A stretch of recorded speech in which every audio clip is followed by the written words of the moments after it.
Ready to go? Yeah, we can do this. Let's go, people. Hey, Carrie.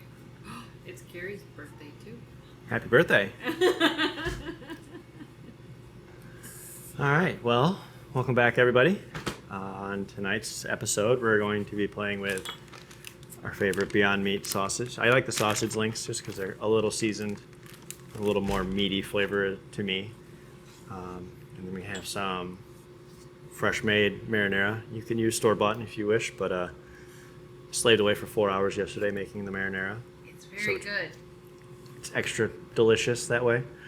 And then we're going to add in some onion and garlic and some traditional seasonings to it.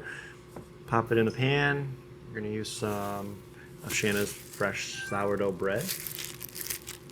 And we're going to top it with our Violife vegan Parmesan. Which is good, too. And then everybody else is chomping on some fruit. Everything's good. So. Yeah. So if you didn't see the fruit in the beginning, here's the fruit. Here's the fruit.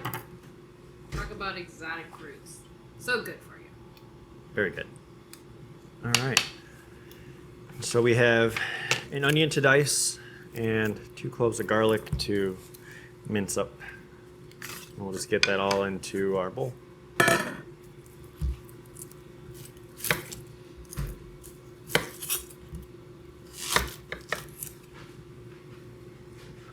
So the onion, we cut both ends off, even the little knobby part, but it's still intact. There's still a little hole there.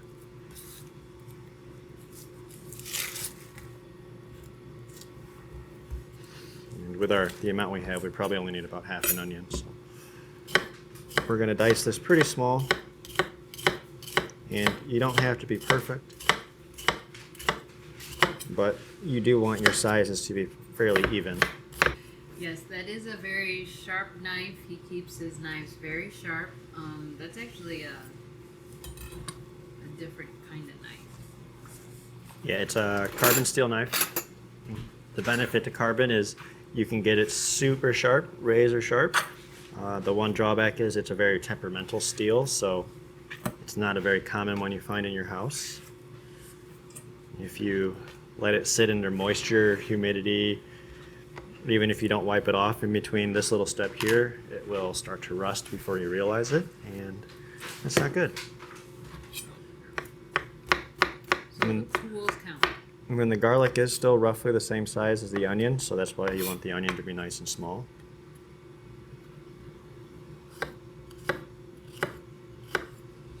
And the benefit to a good sharp knife is you don't have to put too much pressure when you're slicing. It just really does all the work for you.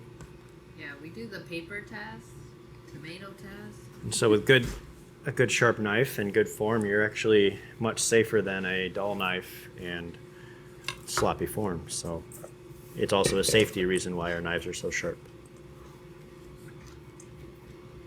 Okay, so we have our onions, our garlic. I'm gonna throw some gloves on. This. And then my pans are preheating already. Normally there's 4 in a pack, but looks like we got a little hungry earlier, so we've already heated one of these up. And these just break up really well.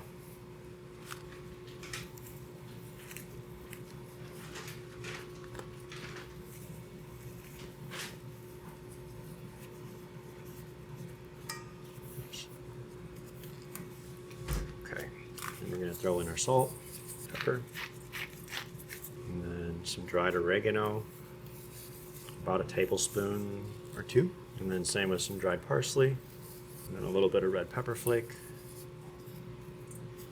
and then just a touch of gluten-free flour to help it all bind and stay together. You don't have to get too crazy with it. If you have like breadcrumbs or any other traditional items you put into a meatball, you can do that. All we're doing is we're just replacing your beef with Beyond Meat sausage, and we're still adding in everything else you traditionally would into a meatball. So Jason is asking, is Beyond Meat still the best plant-based meat alternative on the market, or have other companies started to step up? there are definitely many alternative meat companies now. I like the Beyond Meat because they were the first ones to do it, and they've put a lot of time and effort into developing good flavor profiles. But there are many other brands like the Impossible brand, or even some of your mom and pop shops now have it. Yeah, Field Roast. But you know, it's definitely, you want to try them all or play around. I will say that there are some that you're almost better off to spend the money on the higher price. Yeah, it does tend to be a little more enjoyable, but I don't think any of them are really that bad to try out. So, all right, so our meatballs all mixed up, and just going to make awesome meatballs now. And we'll just line the top of our cutting board with these. And you can make these whatever size you want. You could also just make this into a burger patty if you're doing more of like an Italian sandwich that way. So we have all of our meatballs. Pan's fairly well preheated. So we're going to throw in some olive oil. And everybody's favorite, butter. Can't skip the butter. And we're going to make some cubes because we're going to keep adding this throughout the process a little bit.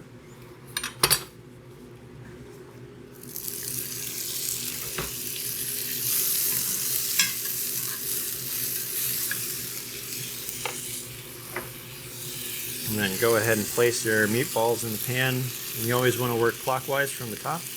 And you do that so that way you know this one's always going to be done first, and then you rotate around evenly. If you just throw them in here like a scatter plot, you're not going to be quite sure which one was the first, and it helps you keep track of your times and temps and everything. It also keeps your pan nice and neat, and so if you wanted to, you could throw in a bunch of garlic. You could add in like rosemary, your thyme, your herbs in there. But we're just going to let these roast up real quick. So about every minute to 2 minutes, you're just going to give it a little turn and make sure we get all of our sides done. And in the meantime, you can get your bread ready. If you have anything else you're serving with dinner, you can get it ready. We've got fruit, so that's already sliced up. So we want some good thick slices with our bread. We want to be able to hold the meatballs well, and then we also kind of want to soak up some of the marinara.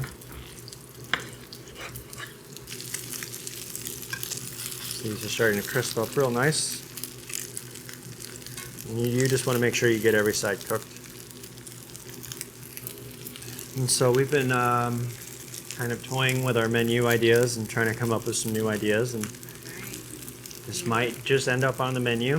We're not sure yet, but it's pretty delicious. It is. I'm really excited to eat it after this is done. So I am going to pull the meatballs off real quick and drain the excess oil. So we're going to let the pan reheat real quick.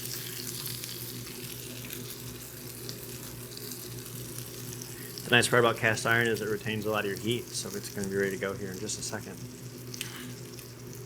And I'm going to add a touch of oil back in just so I don't burn my marinara when we place it in. The meatballs are in. And so be careful when you do add your tomato sauce. If your pan's too hot, it will ferociously boil and splash everywhere. You'll have tomato sauce all across your kitchen, so do keep that in mind. And then we're just going to let these simmer in here for a little bit. They're going to soak up some extra juice, and they'll finish cooking here. Just making sure they're all covered. Oh, we added treats to the online ordering. Yeah, we're adding more desserts. Cookies. You can order our pesto sauce, our yum yum sauce, which is our best hot sauce in the area. Jason is asking what's the best store-bought tomato sauce. You're asking the wrong person. I haven't bought store-bought tomato sauce in years. One thing to look for when you are searching through your ingredients is to read your ingredient label. That's the first step and the only step that you really need to worry about. Don't read the advertising on the front, even if it says healthy or yada yada yada. Please make sure you read the label. 5 ingredients or less. Yep. And if you can't read it, don't buy it. Yes. And so the only drawback with a lot of store-bought sauces, they have preservatives added, just a bunch of extra things to help retain freshness and also make it stay the same color for you. But one of these days we'll make some marinara sauce together and you'll find out it's actually really easy. So there are brands out there that I just can't think of the name of it because I haven't been to the grocery store in like forever. Weird. There are brands out there that have 5 ingredients or less and you can read every single word and you know what it is. So look for those when you're actually, so look at your labels, look at the ingredients. Kroger's has a really awesome health food section. Shopping there is a breeze. I go in, my produce is on the right, I go through that stuff, little dairy-free cooler, and then there's a nice 2-3 aisles of health food, everything that I need in there. And then the only other aisle I visit is the frozen food section. We get some fruit, maybe a few bags of frozen vegetables, and that's about it. And then we are going to serve the sandwiches open face because it's much easier to eat that way. Next week's episode is going to be fun. His mouth is watering. Why isn't this smell a vision? And this is a dish that you could fool most people with. If I just said this is a meatball, made it with spaghetti even, or just served it plain, most people would not be able to tell the difference. And we're going to cut one up, see if it's done.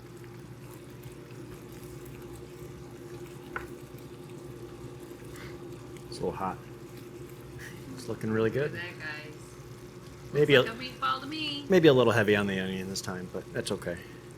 But yeah, you really want to make sure everything's cooked all the way through and your center's nice and hot. And now we serve.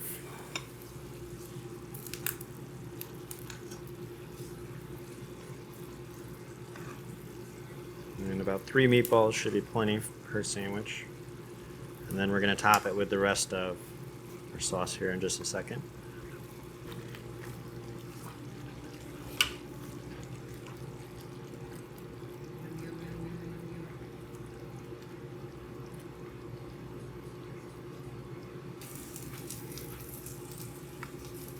Look at that cheese, and it melts like cheese. We've gone through many types of cheeses,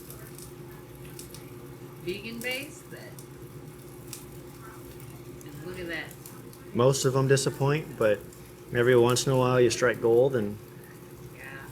you have products like these that you can just create some amazing pieces and forget that you're trying to stay healthy. Because there's a lot of cheese, big meatballs on there, a bunch of marinara, Yeah. fresh made sourdough bread. Who doesn't want that? Can't wait to dig in. Yeah, leave a comment, make it at home, let us know. Just to note, this is not currently on the menu. So don't be We ordering. don't have any more meatballs left over. Don't order it, but when we do decide to put it on the menu, we'll let you know. Other than that, oh, we have awesome new shirts made. I don't know if you can see mine. We're gonna start a. Can't take this off because I have the mics. Yeah. If you want a pre-order shirt, get a hold of us. Yep. They're $15, and we will have them made up in a little bit and get them out to you. Even if you're not from the area, I believe we can ship these to you. Yes, folks. Please let us know. We are going to be trying out some other dishes and sandwiches throughout the week, so the lunch menu is going to have some new additions before we know it, and we're just going to keep on plugging away. Next week's episode will be a special surprise for me. I won't know what I'm going to be cooking with until I get here, so my staff is going to throw together a mystery box and put me under some pressure to create in a little bit, and we'll just kind of wing it, see how that goes. It's probably their chance to pay me back for a lot of the things I've thrown at them, see how this really ends up. I got a great staff. They're amazing. Yeah, we all have a good time. We all have way too much fun at work. I don't think they're working hard enough sometimes. Because we're eating all the time. It's also a super movie. Yeah, yeah. Alright, guys. Yeah, other than that, dig in, go get yourself some Beyond Meat and make some meatballs and try it out. It's delicious, so it won't be long before this is on the menu. So, Thank you all. Beyond Meat, we're looking